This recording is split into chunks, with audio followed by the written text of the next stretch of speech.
I'm going to take you through the theory for your LAMDA verse and prose exam, grade 1. Now, for this exam, there are two main questions the examiner is going to ask you. They're very similar to the previous grade, which was entry, but they're expecting a little bit more detail in your answers now. So the first question is to talk about the content and mood of both of your verse selections, and your verse is your poems.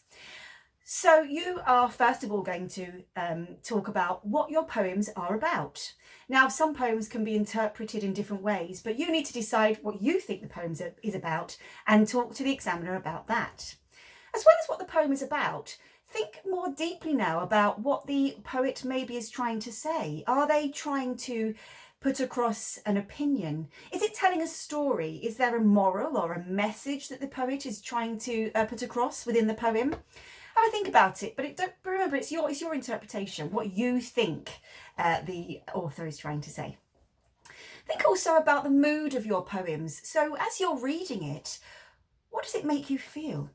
Or what is the narrative trying to make you feel or put across? Is it quite atmospheric? Is it scary? Is it quite sad? Does it start off happy, for instance, and then change to sad throughout? Some poems can have many different moods, and as long as you explain them and explain why. So you might say, this poem is sad because, rather than just say it's sad and happy, say why. So it just shows that you've really thought about it and given it some consideration. You might want to think also about the rhythm. Does the poem have a strong rhythm? Does it rhyme? Does it not rhyme? And as before, you might want to also mention if it has any interesting figures of speech or interesting use of language throughout the poem. So it's very similar to your entry grade discussion, but just a little more deeper, a little more thought needs to go into this question. So once you've spoken about both of your poems, the examiner will then ask you about the meanings of 4 words or phrases within your poems. Now, your poems may have some tricky words. You really need to make sure you understand what every single word and phrase means within your poem. Now, some poems don't have any tricky words.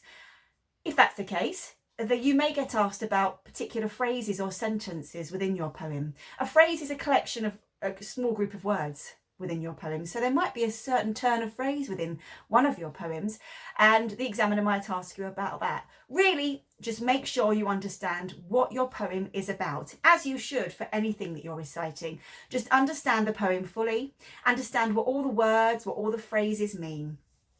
And as I've said before, when you're having your discussion with the examiner, be sure to engage. Maintain eye contact with the examiner, answer your questions in an enthusiastic and keen manner, with some energy. Remember, it is a conversation. It's not a question-answer interview.